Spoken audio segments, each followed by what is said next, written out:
Hello everyone, it's Shane Kanto, your Wasteland reviewer, and I'm back with my next installment from my top 10 directors countdown, and last week's was number 10 and it was Terry Gilliam, so go check out that video, and please go check out some of his films like Time Bandits and Brazil, The Fisher King, and 12 Monkeys. But this week, my number 9 entry in my top 10 list of directors is Clint Eastwood, and Clint Eastwood, very different to Terry Gilliam, has like 40 films that he's directed, so he has a lot in his repertoire of films. But similar to Terry Gilliam, when he hits, I love his work. When he misses, it's not good. And the thing is, but it's for very different reasons. Just to start off talking a little bit about what makes Clint Eastwood unique as a director is he spent a lot of time working with people like Sergio Leone and I think it's Don Siegel who directed Dirty Harry. I'm gonna have to check that. Sorry, but he worked with these directors and he really picked up a lot from them, and you can see their stamp on his earlier works. And as time grew on, you could see like there's a very distinct Clint Eastwood style going on here. And what I have to say is he's probably one of the best directors at creating tension. There are some of the most tense scenes I've seen in films, and they're out of Clint Eastwood films because he really knows how to grind that out. And Clint Eastwood does a great job of capturing very in the moment realness, because the thing is, how he directs is basically it's like, we're economy right now, you give me my budget, we're getting in on time, let's go do this take. And he's basically, what I've heard is he'll sit there and he won't even say like cut, or like he's just like, let's go, and he's sitting there and just kind of very relaxed and lets things go.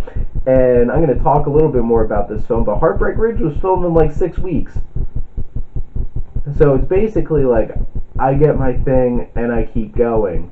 And a lot of his films were starring him. And he knows how to build a film around what he brings to the screen, because he brings so much screen presence. And I think it's underappreciated the amount of acting skill that he actually has, because some of his performances are incredible, honestly. And I'll gush about some of those as I go through his films, but not a whole lot of people give him enough credit for the level of acting that he can do, because he knows his unique shtick and he goes with it, and he builds a lot of films around that. And then in recent years he's been doing a lot more films where he's not in it, and he's on this kick of doing a lot of real life hero stuff or a lot of biographies, and his films are very stark, very realistic looking, and to the detriment of some of his films, he'll just go with the quickest, most efficient way of doing things. Like, perfect example, American Sniper. The kid was sick that day, so let's use a fake baby. And that sticks out so bad in that film. And then there's instances of like bad extras and stuff like that in this film, because he's not going to take the time to reshoot a whole entire scene because of like one awkward line delivery. I was sitting in Sully, and there's some of the people on the plane having a conversation, and I'm like, why would you leave that line delivery in that scene? And it's just like, he doesn't care. And especially as he's getting older, it seems like he doesn't care that much, and he just kind of keeps going with it. But to start off, and just to go through some of his films, we start off with his first film he directed was Play Misty for Me, which is not what you would expect. And this is a very taut thriller, and that's another thing. He's very streamlined, and he's not wasting any time. He's not, like, his films aren't bloated for the most part, except for maybe J. Edgar. I've never actually sat through that whole thing. but they're very to the point, they're very streamlined, and this is a very to the point kind of psychological thriller of a woman being obsessed with a disc jockey. And Clint Eastwood's a disc jockey because Clint's cool and he just rocks it, and of course Jessica Waters wants to be with him. And it's a very effective film, and it was a really different thing that you expected from Clint Eastwood, who mostly did Dirty Harry films and westerns up to that point. And I thought it was very ambitious for him to be like, I'm going to do something different with my first film I'm directing. Now time to gush over his westerns. And there's a lot more westerns that he did besides the 4 that I'm going to talk about, but I feel like these are the essentials. His first western, his big western he directed was High Plains Drifter, which is a supernatural western. And I never thought I would be like, I want to see more supernatural westerns, and then I watched High Plains Drifter and I'm like, this is so cool. Why haven't people done more things like this? And it's, boy, is that an evocative film. There is certain shots in that film that just scream, holy crap, that's amazing filmmaking. And it has a dark tone, and it balances it so well, and that film challenges you because you have Clint Eastwood playing this character, and it's like, Clint Eastwood's always the hero, we're going to root for Clint Eastwood. Even Dirty Harry wasn't that bad, and then the stuff that this character does, and it's just like, I remember watching it for the first time, and not to give too much away, but he rapes a woman within like the first 20 minutes of that movie, and it's just like, what's going, how am I supposed to root for this guy now? And then the craziest thing, by the end of the film, it all makes sense. And that sounds really, really bad, but you have to watch that film to understand. And it's just like, it was the weirdest realization by the end of that film, and Clint Eastwood did such a great job of putting that together. And then you have The Outlaw Josey Wales, which honestly is one of my favorite westerns of all time, and if you've ever watched any of my videos and heard me review westerns, like, you know I love westerns. And Outlaw Josey Wales is epic and intense and filled with so many great characters and great performances. And that's a big thing about Clint Eastwood is, if you are a weak actor, you're going to have a weak performance in Clint Eastwood's films. Because the thing is, Clint Eastwood isn't going to be there really pushing you and trying to get the best out of you. It's just like, do your job, and we're going to go with it. Which, I'll talk about some of his more recent work and why that's been a detriment. But it's like a collection of actors, and like John Vernon, as Fletcher, so great. Him and Clint Eastwood in this film are fantastic. And like his wife at the time was in it, and she kind of ruined one of the Dirty Harry films too. But Clint's a ladies' man. And Outlaw Josey Wales is such a great film, and so intense, and such an interesting revenge film set in like post-Civil War, and it really captures a very interesting time in our country, and it captures Clint Eastwood in one of his best performances. And then you have Pale Rider, which is also another supernatural western, which Clint Eastwood owns them. And Pale Rider is a very interesting film too. It's probably my least favorite of these 4 westerns that I'm going to talk about. But now it's time to gush about Unforgiven, because Unforgiven is honestly one of my favorite films of all time. And this film is unbelievable because it deconstructs everything that you know and would expect out of a western after all of these decades of the western being built up in mythology in American culture. And Clint Eastwood, one of the big 2 guys that built westerns with John Wayne, comes in and just rips it all away. And it's just like, this film is a giant tinderbox just waiting to blow. And by the time you build up to the point where this film blows up, it is such an amazing payoff, and Clint Eastwood not winning Best Actor for this film is actually really disappointing because, and I'll talk about some of the films coming up as well, but this is a film where he really acts against type.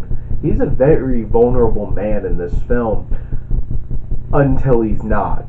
And this really is masterclass of building tension and building up a bunch of characters and backstories and deconstructing cliches. And one of the simplest things is like fanning weapons when you're fanning a gun, or like the whole quick draw thing, and you expect that's how you shoot guns. No, it's not. And this film's like, just kidding. And there's points in the film where it's just like, holy crap. And it's so realistic and gritty, and I'm like, you go, Clint Eastwood. Now, to talk about some other films that he starred in himself, we have Heartbreak Ridge, which is a very decent, well put together war movie about Grenada, especially for a film that was shot in 6 weeks. How the hell did he shoot this in 6 weeks? I have no idea, and that's a testament to. And this is another big thing why Clint Eastwood always gets work, is because what studio's not going to give him a decent budget and know that he's going to come in under budget, and you're probably like 100% going to make money off of it. Look at American Sniper. That movie made over $300 million domestically. It was the highest grossing film. It beat Guardians and Hunger Games. Like, what the shit, honestly. And this was one that I recently watched. The next two are two that I recently watched. White Hunter, Black Heart, which is basically a mock biography of John Huston trying to film African Queen. And this was a very interesting portrayal that Clint Eastwood did in this film, because it's like him kind of playing a playboy and not some kind of loner, and it's very interesting and a very different kind of thing, and this like big ego, because one thing I can say about Clint Eastwood films is like his characters really don't have egos. They're very distant. They can be very cold, but they're very cool, but never like, hey, look at me. And like this film, he's hamming it up, and it's just like, this is interesting to see. And then flip it, Bridges of Madison County, where this is the sweetest performance I've ever seen of Clint Eastwood, where he's just purely just a sweet man who is falling in love with this Italian woman played by Meryl Streep. Great performance, but Italian woman? Okay. Anyway, and it's such a different kind of tone for him, because it's a very sweet and loving story, and it's just like forbidden love story, directed by Clint Eastwood. When I heard about that, I'm like, how does this work? And it worked, and I was surprised, and it put me in a place where I'm like, huh, I get, like, Clint Eastwood does have some range. We'll talk about where some of that range doesn't work, and then some films that came out in the 2000s, which I haven't seen, Flags of Our Fathers or Letters from Iwo Jima, which I need to see them, so I would love to talk about them, but I won't. Mystic River. No way in hell am I going to say this should have beat Lord of the Rings for Best Picture, because if you know me, you know I'll talk up Lord of the Rings forever. But boy, was this an amazingly tense, emotional, suspenseful film. And this was real, and the emotions cut deep, and it's just like, holy crap. Sean Penn, Tim Robbins, Kevin Bacon. I love the cameo from Eli Wallach popping up for such a small part, and it's just like, yes, it's Tuco. But this film is so powerful, so emotional, and so unbelievably put together. And then two films still starring Clint Eastwood from the 2000s. $1 Million Baby. That's the thing, Clint Eastwood could deconstruct the genre, can he? Because you thought this was going to be like female Rocky. Boy, as hell was this film not female Rocky. And Clint Eastwood, again, best actor. Holy crap, why didn't he get this? And it's just powerful performance. And then Gran Torino. How the hell did he not get nominated for best actor? Now I'm just getting pissed, but whatever. He is such a powerhouse presence, and the thing is, he knows how to capture himself so well in films. He does such a great job of directing himself, honestly, and he goes out there knowing what he wants and how to command that scene, and he does it from that scene, acting. And that's why some of his best films are the ones where he starred in it, but he can still create great films where he's not in it too. Now his recent work. And now this is time to get a little sad. I've never watched J. Edgar, but I heard it is an unbelievably long, boring mess. And that's the thing, when Clint Eastwood's not on, they could be really boring. Because his cinema, like, the look to a lot of his films are very stark and kind of bland sometimes, trying to capture, like, the real nature of life and stuff like that. And it doesn't really work in that. Then I watched Jersey Boys, and it's just like, who told Clint Eastwood he could do a musical? Honestly, that really didn't work for me either. And then Sully I enjoyed. I thought it was well done. And then 1517 to Paris, all of the drawbacks of Clint Eastwood as a director came to play in that film.